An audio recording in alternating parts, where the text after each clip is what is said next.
Hello everyone, welcome to chemistry real. आज बेटे ਆਪਾਂ क्लास +2 ਦਾ chapter alcohols phenols and ethers ਉਹਨੂੰ ਅੱਗੇ ਕੰਟੀਨਿਊ ਕਰਨਾ ਹੈ। So tomorrow you will be watching premiere of this video lecture because ਬੇਟਾ ਲਾਈਵ ਦੇ ਵਿੱਚ ਵੈਦਰ ਕਰਕੇ ਕੁਝ ਟੈਕਨੀਕਲ ਇਸ਼ੂਜ਼ ਆ ਰਹੇ ਸੀ। ਸੋ ਪ੍ਰੀਮੀਅਰ ਦੇ ਵਿੱਚ ਕੁਝ ਇਸ ਤਰ੍ਹਾਂ ਦਾ ਇਸ਼ੂ ਨਹੀਂ ਰਹੇਗਾ, ਆਈ ਪ੍ਰੋਮਿਸ ਯੂ। ਸੋ ਫॉर ਨਾउ ਆਪਾਂ ਹਾਲ ਤੱਕ ਕੀ ਕੁਝ ਕਵਰ ਕਰ ਚੁੱਕੇ ਹਾਂ। अल्कोहल फिनोल्स ਦੇ ਆਪਾਂ ਬੇਟਾ structures, nomenclature, isomerism, then their methods of preparation. ਔਰ ਅੱਜ ਆਪਾਂ ਮੇਨਲੀ ਕਰਾਂਗੇ ਅਲਕੋਹਲਸ ਫਿਨੋਲਸ ਦੀਆਂ ਪ੍ਰੋਪਰਟੀਜ਼।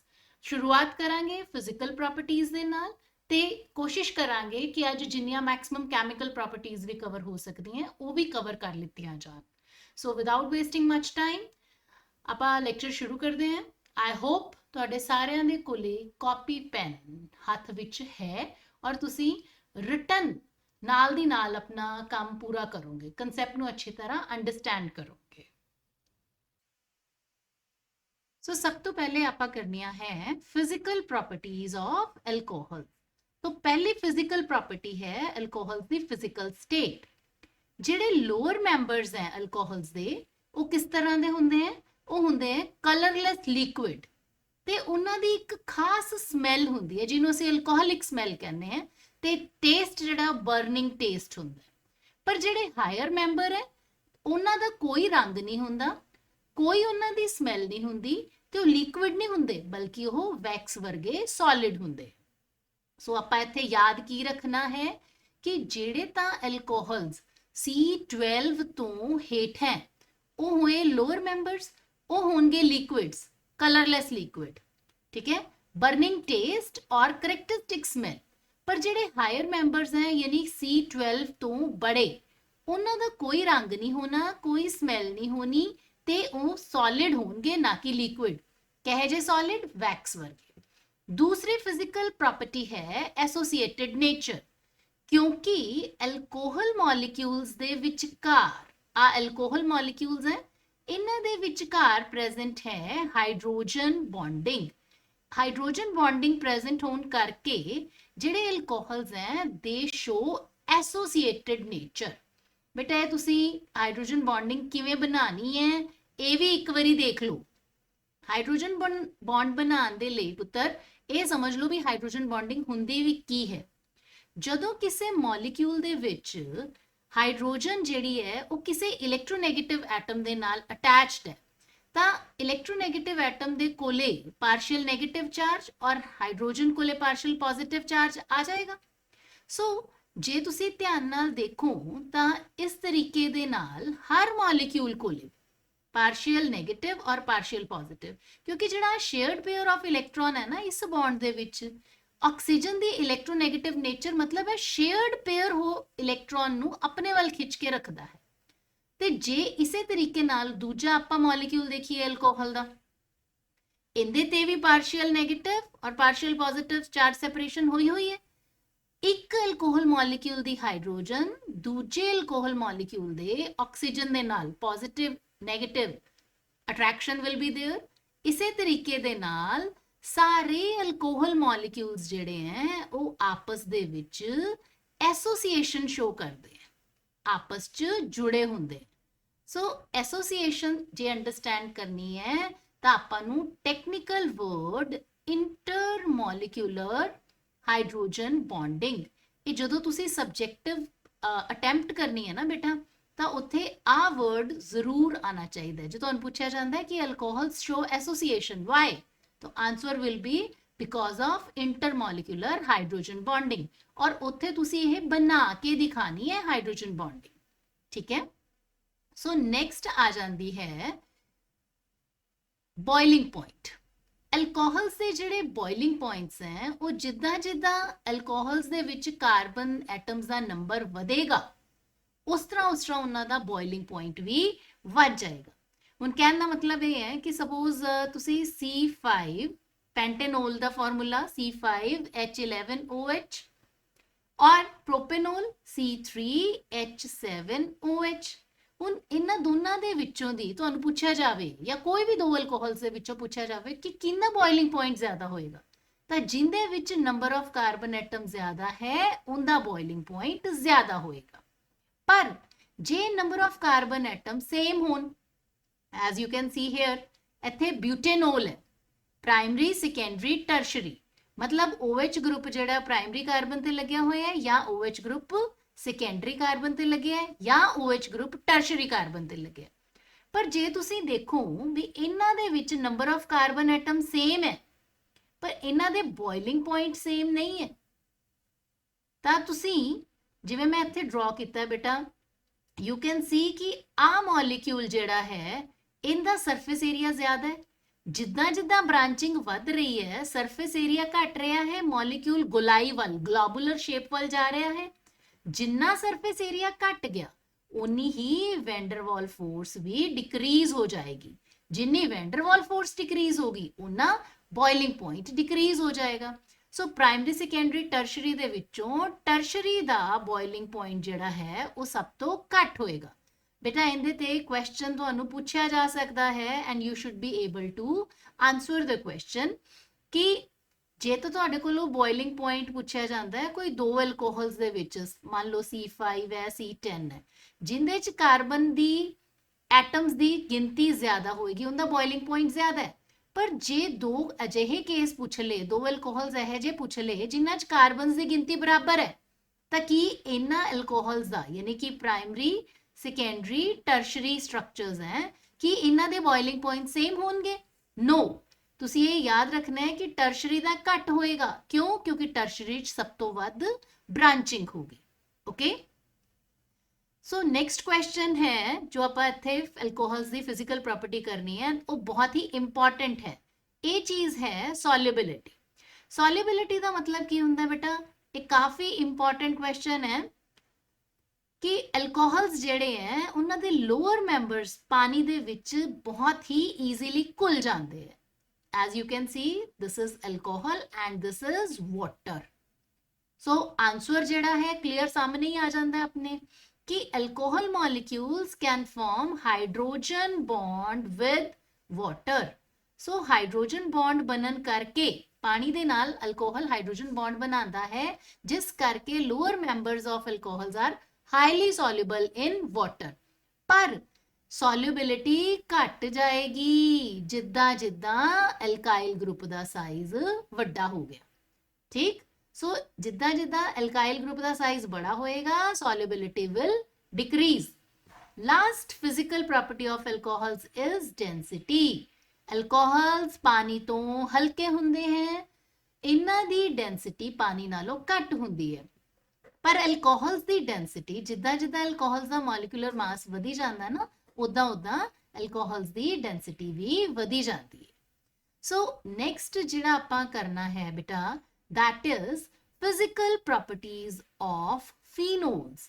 ਹੁਣ phenols ਦੀ ਜਦੋਂ ਆਪਾਂ ਗੱਲ ਕਰਦੇ ਹਾਂ ਤਾਂ ਉਹਦੀਆਂ physical properties, ਸਭ ਤੋਂ ਪਹਿਲਾਂ ਆਪਾਂ ਇਹਦੇ ਫਿਜ਼ੀਕਲ ਪ੍ਰੋਪਰਟੀਜ਼ ਦੇ ਵਿੱਚ ਫਿਜ਼ੀਕਲ ਸਟੇਟ ਦੀ ਹੀ ਗੱਲ ਕਰਦੇ ਹਾਂ। ਸੋ ਫਿਜ਼ੀਕਲ ਸਟੇਟ ਫਿਨੋਲਸ ਦੀ ਕਿਸ ਤਰ੍ਹਾਂ ਦੀ ਹੁੰਦੀ ਹੈ?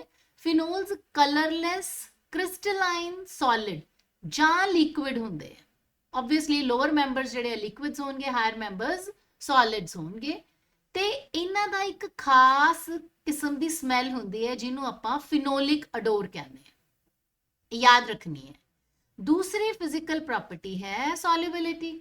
ਹੁਣ ਐਲਕੋਹਲਸ ਦੀ ਤਰ੍ਹਾਂ ਫਿਨੋਲ ਪਾਣੀ 'ਚ ਛੇਤੀ ਛੇਤੀ ਨਹੀਂ ਘੁਲਦੇ, ਸਪੇਅਰਿੰਗਲੀ ਸੋਲਿਬਲ ਮਤਲਬ ਬਹੁਤ ਘੱਟ ਸੋਲਿਬਲ ਹੁੰਦੇ ਆ, ਤੇ ਪਾਣੀ ਦੇ ਵਿੱਚ ਜਿੰਨੀ ਮਾੜੀ ਮੋਟੀ ਉਹਨਾਂ ਦੀ ਸੋਲਿਬਿਲਿਟੀ ਹੈ ਉਹ ਇਸ ਕਰਕੇ ਹੁੰਦੀ ਹੈ ਕਿ ਕਿਤੇ ਨਾ ਕਿਤੇ ਉਹ ਪਾਣੀ ਦੇ ਨਾਲ ਹਾਈਡਰੋਜਨ ਬੌਂਡ ਬਣਾ ਲੈਂਦੇ ਆ।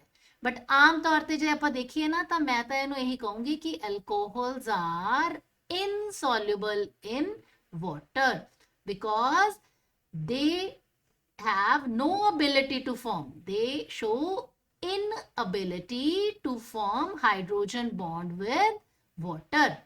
क्यों? क्योंकि ਜਿਹੜਾ ਇਹਦਾ ਇਰਾइल ਪਾਰਟ ਹੈ ਨਾ ਉਹ ਬਹੁਤ ਬੜਾ ਹੈ। this part is very very big।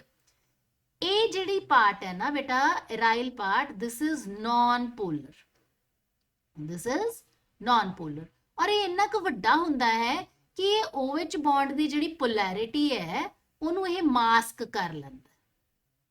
ठीक है।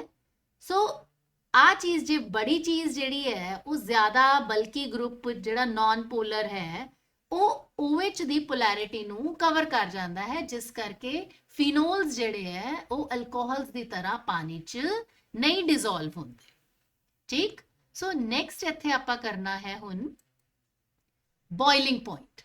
ਫਿਨੋਲਸ ਦੀਆਂ ਪ੍ਰੋਪਰਟੀਜ਼ ਦੇ ਵਿੱਚ ਆਪਾਂ ਇਹ ਚੀਜ਼ ਧਿਆਨ ਦੇਣੀ ਹੈ ਕਿ ਜਿਹੜੇ ਬੋਇਲਿੰਗ ਪੁਆਇੰਟਸ ਹੈ ਫਿਨੋਲਸ ਦੇ, they are higher than the boiling points of aromatic hydrocarbons of comparable molecular masses।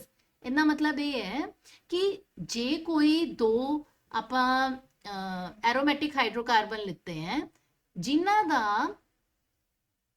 Molecular mass phenol दे नाल मिलदा जुलदा है ਤਾਂ ਉਹਨਾਂ ਦੇ ਵਿੱਚੋਂ ਮੰਨ ਲਓ ਸਪੋਜ਼ ਆਪਾਂ ਇੱਥੇ ਆ ਲੈ ਲਿਆ ਤਾਂ ਇਹਨਾਂ ਦੇ ਵਿੱਚੋਂ ਜਿਹੜੇ ਫਿਨੋਲਸ ਦੇ ਬੋਇਲਿੰਗ ਪੁਆਇੰਟਸ ਹੈ ਉਹ ਜ਼ਿਆਦਾ ਹੋਣਗੇ ਟੋਲੂਇਨ ਦੇ ਨਾਲੋਂ ਜਾਂ ਇਸ ਤਰ੍ਹਾਂ ਦੇ ਹੋਰ ਮਿਲਦੇ ਜੁਲਦੇ ਮੋਲੀਕੂਲਰ ਮਾਸ ਵਾਲੇ ਹਾਈਡਰੋਕਾਰਬਨਸ ਨਾਲੋਂ। ਉਹਦਾ ਕਾਰਨ ਕੀ ਹੈ? ਉਹਦਾ ਕਾਰਨ ਹੈ ਕਿ ਆਪਸ ਦੇ ਵਿੱਚ ਫਿਨੋਲ ਮੋਲੀਕਿਊਲਸ ਜਿਹੜੇ ਹੈ ਉਹ ਇੰਟਰਮੋਲੀਕੂਲਰ ਹਾਈਡਰੋਜਨ ਬੌਂਡਿੰਗ ਕਰਕੇ ਐਸੋਸੀਏਸ਼ਨ ਸ਼ੋ ਕਰਦੇ ਹੈ। ਸੋ ਇੰਟਰਮੋਲੀਕੂਲਰ ਹਾਈਡਰੋਜਨ ਬੌਂਡਿੰਗ ਜਿਹੜੀ ਹੈ ਉਹ ਫਿਨੋਲਸ ਦੇ ਕੇਸ 'ਚ ਪ੍ਰੈਜ਼ੈਂਟ ਹੁੰਦੀ ਹੈ। ਇੱਕ ਫਿਨੋਲ ਮੋਲੀਕਿਊਲ ਦੂਜੇ ਫਿਨੋਲ ਮੋਲੀਕਿਊਲ ਦੇ ਨਾਲ ਲਾਈਕ ਦਿਸ, ਇੱਕ ਫਿਨੋਲ ਮੋਲੀਕਿਊਲ ਦੂਜੇ ਫਿਨੋਲ ਮੋਲੀਕਿਊਲ ਦੇ ਨਾਲ ਹਾਈਡਰੋਜਨ ਬੌਂਡਿੰਗ ਸ਼ੋ ਕਰਦਾ ਹੈ ਲਾਈਕ ਦਿਸ। ਸੋ ਇਹ ਆਪਸ 'ਚ ਜੁੜੇ ਹੁੰਦੇ ਹੈ ਜਿਸ ਕਰਕੇ ਇਹਨਾਂ ਦੀ ਐਸੋਸੀਏਟਿਡ ਨੇਚਰ ਹੁੰਦੀ ਹੈ ਤੇ ਜਦੋਂ ਇਹਨੇ ਬੋਇਲ ਕਰਨਾ ਹੈ ਤਾਂ ਹਾਈਡਰੋਜਨ ਬੌਂਡਿੰਗ ਨੂੰ ਬ੍ਰੇਕ ਕਰਨਾ ਪਏਗਾ। ਸੋ ਇਸ ਕਰਕੇ ਫਿਨੋਲਸ ਜਿਹੜੇ ਹੈ they show higher boiling points than the other aromatic hydrocarbons of comparable molecular masses. Okay, next we will be doing chemical properties of alcohols. So chemical properties ਦੇ ਵਿੱਚ ਬੇਟਾ ਇਹ ਤੁਸੀਂ ਧਿਆਨ 'ਚ ਰੱਖੋ ਕਿ ਅਲਕੋਹਲ ਦੀਆਂ ਕੈਮੀਕਲ ਪ੍ਰੋਪਰਟੀਜ਼ ਨੂੰ ਆਪਾਂ ਕੁਝ ਕੈਟਾਗਰੀਜ਼ ਦੇ ਵਿੱਚ ਡਿਵਾਈਡ ਕੀਤਾ ਹੋਇਆ ਹੈ। ਆਪਣੇ ਕੋਲੇ ਆ ਅਲਕੋਹਲ ਦਾ ਸਟਰਕਚਰ ਹੈ। ਸੋ ਪਹਿਲਾਂ ਆਪਾਂ ਪੜਾਂਗੇ ਉਹ ਰਿਐਕਸ਼ਨਸ ਜਿੱਥੇ O और H ਦੇ ਬੌਂਡ ਦੀ ਬ੍ਰੇਕੇਜ ਹੁੰਦੀ ਹੈ। ਫਿਰ ਆਪਾਂ ਉਹ ਰਿਐਕਸ਼ਨਸ ਪੜਾਂਗੇ ਜਿੱਥੇ C और O ਬੌਂਡ ਯਾਨੀ ਕਿ OH ਬੌਂਡ ਅਲੱਗ ਹੋ ਜਾਏਗਾ ਇਸ ਐਲੀਫੈਟਿਕ ਪਾਰਟ ਦੇ ਨਾਲੋਂ।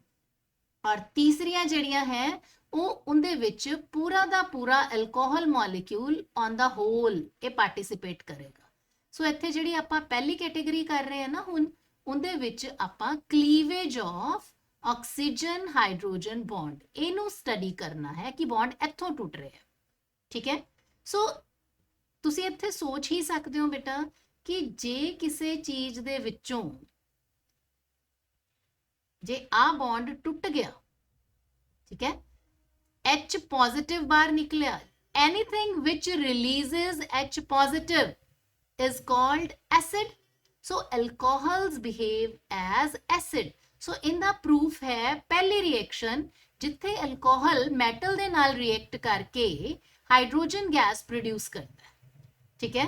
ਜਿਵੇਂ ਆਪਾਂ ਐਗਜ਼ਾਮਪਲ ਲੈਣੇ ਆ ਇਥੇਨੋਲ ਸੋਡੀਅਮ ਦੇ ਨਾਲ ਰਿਐਕਟ ਕਰਕੇ ਸੋਡੀਅਮ ਇਥੋਕਸਾਈਡ ਔਰ ਹਾਈਡਰੋਜਨ ਗੈਸ ਪ੍ਰੋਡਿਊਸ ਕਰਦਾ ਹੈ। ਦਿਸ is very very important reaction ਬੇਟਾ। ਜਦੋਂ ਆਪਾਂ ਕਿਸੇ ਵੀ ਐਸਿਡ ਨੂੰ ਡਿਫਾਈਨ ਕਰਦੇ ਆ ਨਾ ਤਾਂ ਆਪਾਂ ਇਹ ਕਹਿੰਦੇ ਆ ਕਿ ਉਹ ਸਬਸਟੈਂਸ ਜੋ H ਪੋਜ਼ਿਟਿਵ ਰਿਲੀਜ਼ ਕਰੇ, ਦੂਜੀ ਚੀਜ਼ ਉਹ ਸਬਸਟੈਂਸ ਜੋ ਮੈਟਲ ਦੇ ਨਾਲ ਰਿਐਕਟ ਕਰਕੇ ਹਾਈਡਰੋਜਨ ਗੈਸ ਪ੍ਰੋਡਿਊਸ ਕਰਦਾ ਹੈ। ਸੋ ਅਲਕੋਹਲ ਦੋਨੋਂ ਚੀਜ਼ਾਂ ਹੀ ਕਰਦਾ ਹੈ, ਮੈਟਲ ਦੇ ਨਾਲ ਰਿਐਕਟ ਕਰਕੇ ਹਾਈਡਰੋਜਨ ਗੈਸ ਪ੍ਰੋਡਿਊਸ ਕਰਦਾ ਹੈ ਤੇ ਵਾਟਰ ਦੇ ਵਿੱਚ H ਪੋਜ਼ਿਟਿਵ ਆਇਨ ਇਹ ਲਿਬਰੇਟ ਕਰੇਗਾ। ਸੋ ਅਲਕੋਹਲਸ ਬਿਹੇਵ ਐਜ਼ ਐਸਿਡਸ। ਇੱਥੇ ਆਪਾਂ ਬੇਟਾ ਸਾਰੀਆਂ ਜਿੰਨੀਆਂ ਵੀ ਰਿਐਕਸ਼ਨਸ ਕਰਾਂਗੇ ਉਹ ਇਸੇ ਤਰ੍ਹਾਂ ਕਰਾਂਗੇ। ਠੀਕ। ਸੋ ਇੱਥੇ ਇਹ ਸਮਝਣੀ ਬਹੁਤ ਇੰਪੋਰਟੈਂਟ ਗੱਲ ਹੈ ਕਿ ਜਿਹੜਾ ਐਸਿਡਿਕ ਨੇਚਰ ਹੈ ਅਲਕੋਹਲ ਦਾ ਉਹ ਕਾਹਦੇ ਕਰਕੇ ਹੈ। It is due to the main, ਇੱਥੇ ਤੁਸੀਂ ਯਾਦ ਰੱਖਣਾ ਹੈ ਕਿਉਂਕਿ ਐਗਜ਼ਾਮੀਨੇਸ਼ਨ 'ਚ ਤੁਹਾਡੇ ਕੋਲੋਂ ਜਦੋਂ ਪੁੱਛਿਆ ਜਾਣਾ ਸਬਜੈਕਟਿਵ ਕੁਐਸਚਨ ਤਾਂ language should be technical. Acidic character ਕਾਹਦੇ ਕਰਕੇ ਹੁੰਦਾ ਹੈ ਕਿਉਂਕਿ OH ਬੌਂਡ ਦੀ ਜਿਹੜੀ ਨੇਚਰ ਹੈ ਉਹ ਪੋਲਰ ਹੁੰਦੀ ਹੈ। ਪੋਲਰ ਮਤਲਬ ਆਕਸੀਜਨ ਦੇ ਉੱਤੇ ਆ ਜਾਂਦਾ ਹੈ नेगेटिव चार्ज, और हाइड्रोजन दे उत्ते आ जाता है positive charge. OH bond is actually polar in nature, इत्थे दो पोल्स बन गए, एक नेगेटिव एक पॉजिटिव। सो एसिडिक नेचर इस करके हुंदी है क्योंकि ये पोलैरिटी शो करदे। ते अल्कोहल दे विच जिहड़ा R ग्रुप लग्या होया है, that is electron releasing group. ये की करता है, ये ऑक्सीजन दे उत्ते इलेक्ट्रॉन्स की डेंसिटी वधा दिंदा है। जिन्ने ज्यादा R ग्रुप लगे होंगे उन्नी ही ज्यादा इलेक्ट्रॉन डेंसिटी हो जाएगी ऑक्सीजन दे ऊपर। सो इत्थे प्राइमरी अल्कोहल दे विच एक R ग्रुप लगे है, सेकेंडरी दे विच 2 R ग्रुप लगे हैं, और टर्शरी दे विच 3 R ग्रुप लगे हैं। जिन्ने ज्यादा R ग्रुप उन्होंने कार्बन दे उत्ते इलेक्ट्रॉन डेंसिटी उन्नी वधा देनी है, ते उन्हें ऑक्सीजन नू उन्नी ज्यादा इलेक्ट्रॉन रिच कर देना। ठीक है। So as a result tertiary alcohol दे विच जिहड़ा ऑक्सीजन और हाइड्रोजन बॉन्ड की पोलैरिटी वो घट जाएगी। जे इत्थे होए है ना, तो ऑक्सीजन को इन्ने क ज्यादा इलेक्ट्रॉन आ जाते हैं, रिच इलेक्ट्रॉन हो जाता है कि इनू आ बॉन्ड तोड़न की लोड़ ही नहीं पैंदी। So bond does not break, तो proton is not released. As a result tertiary alcohol जिहड़े है वो घट एसिडिक हुंदे है दैन सेकेंडरी अल्कोहल, और प्राइमरी अल्कोहल जिहड़े है वो सब तो वध एसिडिक हुंदे। सो बेटा पेपर दे विच जिस तरह की लैंग्वेज होएगी सवाल दी, तुहाडा आंसर उसे तरह का ही होना चाहिए। हुण इत्थे एक सवाल होर पूछा जाता है कि अल्कोहल यानी कि ROH जिहड़े है और HOH पानी, इन्हां दोनों दे विचों स्ट्रोंगर एसिड किहड़ा है? देखो अल्कोहल ने जदों प्रोटोन रिलीज करना है तो एल्कोक्साइड आयन प्रोड्यूस करना है, और जदों वाटर ने प्रोटोन रिलीज करना है तो हाइड्रोक्साइड आयन प्रोड्यूस करना है। इन्हां दोनों दे विचों hydroxide ion is more stable, इन्हां दोनों दे विचों। सो एज अ रिजल्ट जदों अल्कोहल और वाटर का कंपैरिजन किया जाता है, क्योंकि अल्कोक्साइड आयन घट स्टेबल है, इस करके अल्कोहल जिहड़ा है वो H पॉजिटिव रिलीज ही नहीं करेगा इन्हां दोनों के मुकाबले च। जे आपां गल करिए, सो याद ये रखना है कि अल्कोहल्स जिहड़े हैं वो वीकर एसिड हैं than water. Why? Because of comparatively less stability of alkoxide ion than hydroxide ion। ਹੁਣ ਇੱਥੇ ਤੁਹਾਨੂੰ ਇਹ ਵੀ ਪੁੱਛਿਆ ਜਾ ਸਕਦਾ ਹੈ ਕਿ ਅਲਕੋਕਸਾਈਡ ਆਇਨ ਘੱਟ ਸਟੇਬਲ ਕਿਉਂ ਹੈ? ਕਿਉਂਕਿ ਅਲਕੋਕਸਾਈਡ ਆਇਨ ਦੇ ਵਿੱਚ R ਗਰੁੱਪ ਹੈ। R ਗਰੁੱਪ ਨੇ ਆਕਸੀਜਨ ਦੇ ਉੱਤੇ ਇਲੈਕਟ੍ਰੋਨ ਡੈਂਸਿਟੀ ਬਹੁਤ ਵਧਾ ਦੇਣੀ ਹੈ, ਐਜ਼ ਅ ਰਿਜ਼ਲਟ ਇਹਦੀ ਸਟੇਬਿਲਿਟੀ ਘਟ ਜਾਏਗੀ। ਸੋ ਨੈਕਸਟ ਥਿੰਗ ਜੋ ਆਪਾਂ ਕਰਨੀ ਹੈ वो आपां इसे जिहड़ा अल्कोहल का एसिडिक नेचर है ना, इनू ही प्रूव करते हुए एक होर रिएक्शन करते हैं कि ROH जदों सोडियम हाइड्राइड दे नाल रिएक्ट करता है तो सोडियम मीथॉक्साइड बनता है ते नाल हाइड्रोजन गैस जिहड़ी है वो रिलीज होंदी है। इसी तरह इत्थे याद रखने वाली गल है, and this reaction is very very important. ये रिएक्शन है कि जदों अल्कोहल कार्बोक्सिलिक एसिड के नाल रिएक्ट करता है इन एसिडिक मीडियम, तो एस्टर प्रोड्यूस होता है। जिहड़ा ये एस्टर है ये फ्रूटी स्मैल वाला सबसटेंस होता है, नाल वाटर रिलीज होता है। इस रिएक्शन नू एक बारी आपां लिख के देखते हैं तो आपां नू ये थोड़ी बेटर समझ आ जाएगी। ओके, एस्टेरिफिकेशन दे लई तुसी एक कार्बोक्सिलिक एसिड और एक अल्कोहल लेना होंदा है। कार्बोक्सिलिक एसिड जिहड़ा भी तुहानू जिस तरह घरां दे विच आपां सिरका पिया हुंदा ना, this reaction you can do at home even. So carboxylic acid plus ethanol, कोई भी alcohol, carboxylic acid and ethanol, आपां यह रिएक्शन कर रहे हैं इथेनॉल दे आ वाले बॉन्ड दे ब्रेक होण दी। ठीक है, एसिड दे विचों दी आ वाला बॉन्ड ब्रेक होया, सो की निकलिया है इत्थे वाटर प्रोड्यूस हो गया। बाकी चीज़ां नू कंबाइन कर दो, बाकी चीज़ां like this. Got it? So can you think, अच्छा इनका नाम की बनेगा? This is ethyl ethanoate. This is ethyl ethanoate. ਜੇ ਤੁਹਾਨੂੰ ਇਸੇ ਤਰੀਕੇ ਬੇਟਾ ਕੋਈ ਵੀ ਕਾਰਬੋਕਸਿਲਿਕ ਐਸਿਡ, ਸਪੋਜ਼ ਇੱਥੇ ਤੁਹਾਨੂੰ ਦੇ ਦਿੱਤਾ ਜਾਂਦਾ ਹੈ C2H5COOH ਤੇ ਇਹਦੇ ਨਾਲ ਦੇ ਦਿੱਤਾ ਤੁਹਾਨੂੰ ਮੀਥੇਨੋਲ, ਤੇ ਤੁਹਾਨੂੰ ਪੁੱਛਿਆ ਗਿਆ ਕਿ ਕਿਹੜਾ ਐਸਟਰ ਬਣੇਗਾ। ਪੁੱਤਰ ਆਪਾਂ ਇਹਦੇ ਚੋਂ OH ਔਰ ਇਹਦੇ ਚੋਂ H ਵਾਟਰ ਬਾਹਰ ਕੱਢ ਦੋ, ਠੀਕ ਹੈ। ਪਿਛਲੇ ਚੀਜ਼ਾਂ ਨੂੰ ਜੋੜ ਦੋ। ਕਿਵੇਂ ਜੋੜਾਂਗੇ? C2H5CO ਔਰ ਆਹ ਵਾਲਾ ਹਿੱਸਾ ਜਿੱਥੋਂ ਦੀ ਟੁੱਟਿਆ ਹੈ ਇੱਥੋਂ ਦੀ ਹੀ ਕੋਈ ਚੀਜ਼ ਜੁੜੇਗੀ। So this is alkyl alkanoate, तो नाम की बन गया methyl, yes methyl, this will be propanoate. So इस रिएक्शन नू आपां एस्टेरिफिकेशन कहने हैं और ये रिएक्शन जिहड़ी है रिवर्सिबल इन नेचर हुंदी है। इनू जे आपां फॉरवर्ड डायरेक्शन च कैरी करना है ना, ਜਿਹੜਾ ਵਾਟਰ ਨਿਕਲ ਰਿਹਾ ਇਹਨੂੰ ਰਿਮੂਵ ਕਰੀ ਜਾਓ ਤਾਂ ਜਿਹੜਾ ਇਕੁਇਲਿਬ੍ਰੀਅਮ ਹੈ ਉਹ ਫਾਰਵਰਡ ਡਾਇਰੈਕਸ਼ਨ 'ਚ ਸ਼ਿਫਟ ਹੋ ਜਾਏਗਾ, ਠੀਕ ਹੈ। ਨੈਕਸਟ ਜੋ ਆਪਾਂ ਇੱਥੇ ਕਰਦੇ ਹਾਂ that is alcohols ਦੀ ਗ੍ਰਿਗਨਾਰਡ ਰੀਏਜੈਂਟ ਦੇ ਨਾਲ ਰਿਐਕਸ਼ਨ। ਇਹ ਕਾਫੀ ਇੰਪੋਰਟੈਂਟ ਰਿਐਕਸ਼ਨ ਹੈ। alcohol R-OH, ਗ੍ਰਿਗਨਾਰਡ ਰੀਏਜੈਂਟ RMGX। ਇੱਥੋਂ ਦੀ ਜਿਹੜਾ ਗ੍ਰਿਗਨਾਰਡ ਰੀਏਜੈਂਟ ਵਾਲਾ R ਹੈ ਨਾ ਉਹਦੇ ਨਾਲ H, ਕਿਉਂਕਿ ਆਹ ਵਾਲਾ ਬੌਂਡ ਬ੍ਰੇਕ ਹੋਣਾ ਐਲਕੋਹਲ ਦਾ, ਠੀਕ ਹੈ। ਸੋ RH ਇਹਨਾਂ ਨੇ ਮਿਲ ਕੇ ਬਣਾ ਦੇਣਾ ਹੈ ਅਲਕੇਨ। ਬਾਕੀ ਸਾਰੀ ਚੀਜ਼ ਕੰਬਾਈਨ ਹੋ ਜਾਣੀ ਹੈ R-OMgBr। ਬਸ ਇੱਥੇ ਜਿਹੜੀ ਬੱਚੇ ਗਲਤੀ ਕਰਦੇ ਆ ਨਾ ਬੇਟਾ ਕਿ ਤੁਹਾਨੂੰ ਇਸ ਤਰ੍ਹਾਂ ਰਿਐਕਸ਼ਨ ਦੇਤੀ ਕੰਪਲੀਟ ਕਰਨ ਲਈ, ਤਾਂ ਉਹ ਇਹ ਅਲਕੇਨ ਕਿਹੜਾ ਪ੍ਰੋਡਿਊਸ ਹੋਏਗਾ, ਗਲਤੀ ਨਾਲ ਮੀਥੇਨ ਪ੍ਰੋਡਿਊਸ ਕਰ ਜਾਂਦੇ ਆ। ਯਾਦ ਰੱਖਣਾ ਹੈ ਕਿ ਅਲਕੇਨ ਇੱਥੇ ਜਿਹੜਾ ਬਣੇਗਾ that will correspond to alkyl group of Grignard reagent, ਯਾਨੀ ਜਿਹੜਾ ਵੀ ਇੱਥੇ ਆਪਾਂ R ਗਰੁੱਪ ਲਵਾਂਗੇ ਉਹਦੇ ਕੋਰਸਪੋਂਡਿੰਗ ਅਲਕੇਨ ਬਣੇਗੀ, ਠੀਕ ਹੈ। ਸੋ ਇਸ ਚੀਜ਼ ਨੂੰ ਆਪਾਂ ਭੁੱਲਣਾ ਨਹੀਂ ਹੈ। So with this we have completed alcohols ਦੀਆਂ ਉਹ ਰਿਐਕਸ਼ਨਸ ਜਿੱਥੇ O ਔਰ H ਵਾਲਾ ਬੌਂਡ ਬ੍ਰੇਕ ਹੁੰਦਾ ਹੈ, ਤੇ ਹੁਣ ਆਪਾਂ ਉਹ ਰਿਐਕਸ਼ਨਸ ਅਲਕੋਹਲਸ ਦੀਆਂ ਸਟੱਡੀ ਕਰਨੀ ਹੈ ਜਿੱਥੇ ਕਾਰਬਨ ਔਰ ਆਕਸੀਜਨ ਬੌਂਡ ਜਿਹੜਾ ਹੈ ਆਹ ਵਾਲਾ ਬੌਂਡ ਬ੍ਰੇਕ ਹੋਏਗਾ ਅਲਕੋਹਲਸ ਦਾ, ਠੀਕ ਹੈ। ਸੋ ਇਸ ਨੂੰ ਆਪਾਂ ਹੁਣ ਕਿਹੜੇ ਕਿਹੜੇ ਪੁਆਇੰਟਸ ਦੇ ਵਿੱਚ ਸਟੱਡੀ ਕਰਦੇ ਹਾਂ। ਪਹਿਲੀ ਰਿਐਕਸ਼ਨ ਹੈ ਬੇਟਾ ਆਪਣੀ ROH plus HX। ਕੀ ਬਣੇਗਾ? ਇੱਥੋਂ ਦੀ ਵਾਟਰ ਨਿਕਲ ਜਾਏਗਾ, RX ਬਣ ਗਿਆ ਪਲਸ ਵਾਟਰ। ਇਹ ਰਿਐਕਸ਼ਨ ਜਿਹੜੀ ਹੈ ਐਨਹਾਈਡਰਸ ਜ਼ਿੰਕ ਕਲੋਰਾਈਡ ਦੀ ਪ੍ਰੈਜ਼ੈਂਸ 'ਚ ਹੁੰਦੀ ਹੈ। ਅਲਕੋਹਲ ਜਦੋਂ ਹਾਈਡਰੋਜਨ ਹੈਲਾਈਡ ਨਾਲ ਰਿਐਕਟ ਕਰਨਗੇ ਤਾਂ ਐਲਕਾਈਲ ਹੈਲਾਈਡ ਬਣੇਗਾ, ਵਾਟਰ ਬਾਹਰ ਨਿਕਲੇਗਾ।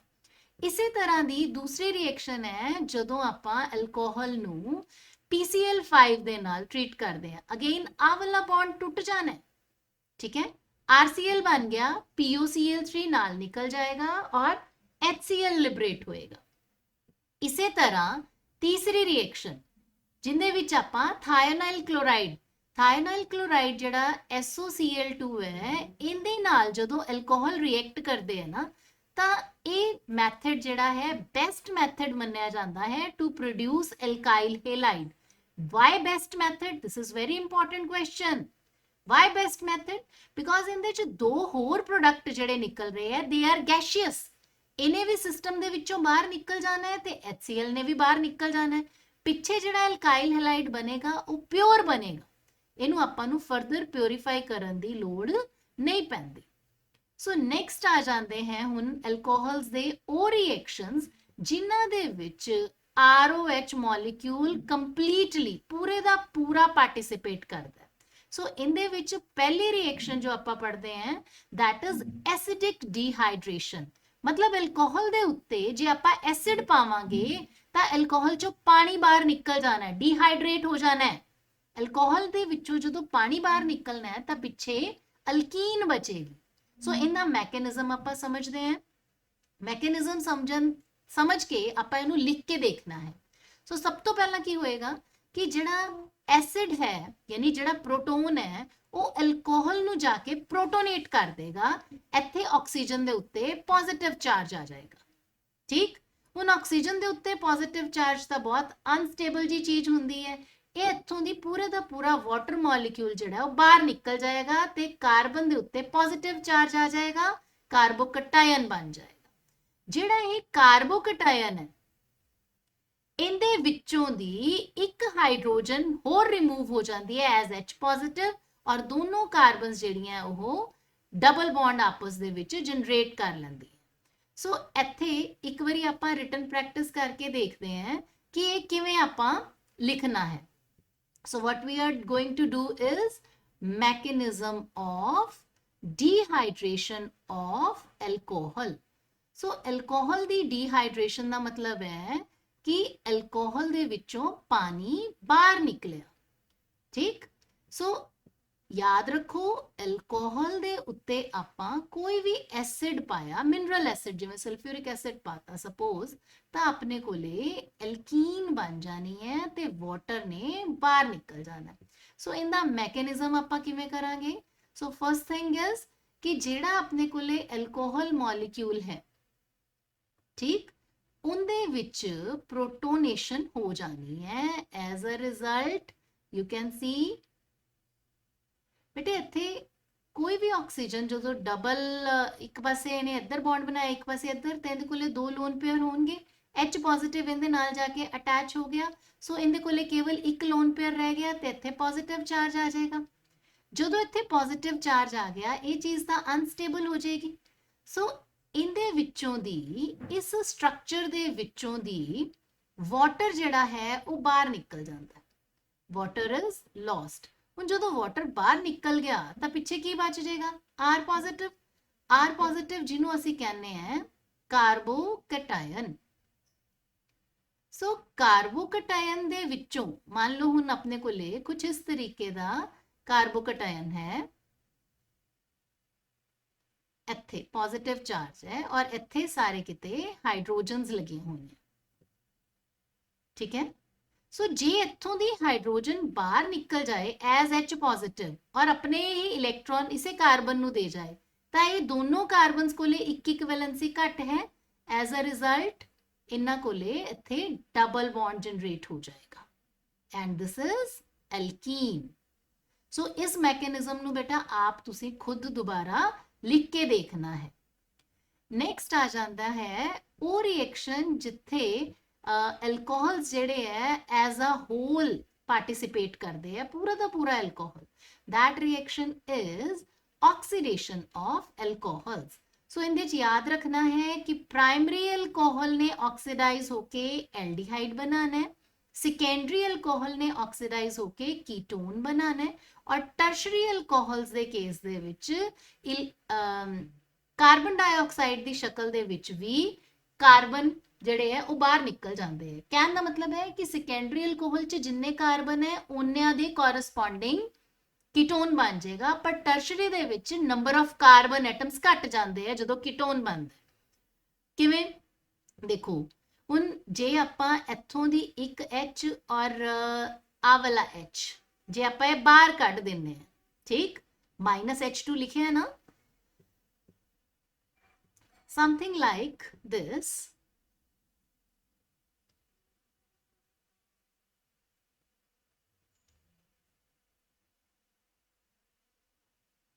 ਜੇ ਆਹ H2 ਬਾਹਰ ਨਿਕਲ ਗਏ ਤਾਂ ਇੱਥੇ ਡਬਲ ਬੌਂਡ ਜਨਰੇਟ ਹੋ ਜਾਏਗਾ and this is what, this is what, this is aldehyde. ਔਰ ਜੇ ਇਸੇ ਤਰੀਕੇ ਦੇ ਨਾਲ ਇੱਥੇ ਆਪਣੇ ਕੋਲੇ ਐਲਕੋਹਲ ਦੇ ਸਟਰਕਚਰ ਦੇ ਵਿੱਚ ਸੈਕੰਡਰੀ ਐਲਕੋਹਲ ਹੈ। ਸੈਕੰਡਰੀ ਐਲਕੋਹਲ ਦਾ ਮਤਲਬ ਇਹ ਹੈ ਕਿ OH ਗਰੁੱਪ ਐਸੀ ਕਾਰਬਨ ਨੂੰ ਲੱਗਿਆ ਹੈ ਜਿੱਥੇ ਦੋ ਐਲਕਾਈਲ ਗਰੁੱਪ ਹੈ ਔਰ ਇਸ ਕਾਰਬਨ ਕੋਲੇ ਹਾਈਡਰੋਜਨ ਹੈ। ਹੁਣ ਜੇ ਆਹ ਵਾਲੀਆਂ ਹਾਈਡਰੋਜਨਸ ਨਿਕਲ ਗਈਆਂ ਤਾਂ ਇੱਥੇ ਡਬਲ ਬੌਂਡ ਜਨਰੇਟ ਹੋ ਜਾਏਗਾ, ਸੋ ਦਿਸ ਇਜ਼ ਕੀਟੋਨ। ਔਰ ਜਦੋਂ ਟਰਸ਼ਰੀ ਐਲਕੋਹਲ ਦੀ ਗੱਲ ਹੁੰਦੀ ਹੈ ਨਾ ਤਾਂ ਇੱਕ ਕਾਰਬਨ ਜਿਹੜੀ ਆ ਉਹ ਐਸ ਕਾਰਬਨ ਡਾਈਆਕਸਾਈਡ ਨਿਕਲ ਜਾਂਦੀ ਹੈ, ਜਿਸ ਕਰਕੇ ਕੀਟੋਨ ਤਾਂ ਬਣਦਾ ਹੈ but with lesser number of carbon atoms. Next ਆ ਜਾਂਦੀ ਹੈ ਡੀਹਾਈਡਰੋਜਨੇਸ਼ਨ ਆਫ ਐਲਕੋਹਲਸ। ਐਲਕੋਹਲਸ ਨੂੰ ਜਦੋਂ ਡੀਹਾਈਡਰੋਜਨੇਟ ਕਰਦੇ ਆ, ਮਤਲਬ ਇਹਦੇ ਚੋਂ ਹਾਈਡਰੋਜਨ ਰਿਮੂਵ ਕਰਦੇ ਆ, ਤਾਂ ਇਹਨੂੰ ਆਪਾਂ ਕਾਪਰ ਟਿਊਬ ਦੇ ਵਿੱਚ ਐਟ 573 ਕੈਲਵਿਨ ਪ੍ਰਾਇਮਰੀ ਐਲਕੋਹਲ ਨੂੰ ਹੀਟ ਕਰਾਂਗੇ ਤਾਂ ਆਪਣੇ ਕੋਲੇ ਐਲਡੀਹਾਈਡ ਬਣੇਗਾ। ਸੈਕੰਡਰੀ ਐਲਕੋਹਲ ਨੂੰ ਹੀਟ ਕਰਾਂਗੇ ਤਾਂ ਆਪਣੇ ਕੋਲੇ ਕੀਟੋਨ ਬਣੇਗਾ। ਔਰ ਜੇ ਆਪਾਂ ਟਰਸ਼ਰੀ ਐਲਕੋਹਲ ਨੂੰ ਕਰਾਂਗੇ ਤਾਂ ਇੱਥੇ alkene will be formed. So till now we have done chemical properties of alcohols. ठीक है बेटा? So if you have liked, I would like to see hashtag chemistryhood in the comment box. So notes ਤੁਸੀਂ description box ਚੋਂ ਲੈ ਸਕਦੇ ਹੋ ਬੇਟਾ। Before I end, I would like to again recommend you ਕਿ ਤੁਸੀਂ ਬੇਟਾ ਆਪਣਾ ਜਿਹੜਾ ਰਿਟਨ ਪ੍ਰੈਕਟਿਸ ਵਾਲਾ ਪਾਰਟ ਹੈ ਉਹਨੂੰ ਇਗਨੋਰ ਨਹੀਂ ਕਰਨਾ। ਜਿੰਨਾ ਕੰਮ ਕਰਵਾਇਆ ਹੈ ਉਹਨੂੰ ਤੁਸੀਂ ਸਾਰੇ ਨੂੰ ਲਿਖਣਾ ਹੈ ਆਪ, ਠੀਕ ਹੈ। ਟੇਕ ਹੈਲਪ ਫਰੋਮ ਬੁੱਕ ਔਰ ਰਿਟਨ ਪ੍ਰੈਕਟਿਸ ਮੈਕਸਿਮਮ ਕਰੋ ਬੇਟਾ। ਤੇ ਜੇ ਕੋਈ ਕੁਐਰੀ ਫਿਰ ਵੀ ਰਹਿ ਜਾਂਦੀ ਹੈ ਤਾਂ ਪ੍ਰੀਮੀਅਰ ਦੇ ਵਿੱਚ ਲਾਈਵ ਚੈਟ ਦੀ ਫੈਸਿਲਿਟੀ ਹੁੰਦੀ ਹੈ, ਤੁਸੀਂ ਉੱਥੇ ਮੈਨੂੰ ਨਾਲ ਦੀ ਨਾਲ ਕੁਐਸਚਨ ਪੁੱਛ ਸਕਦੇ ਹੋ and I will be answering all your queries. So thank you very much. Thanks for watching.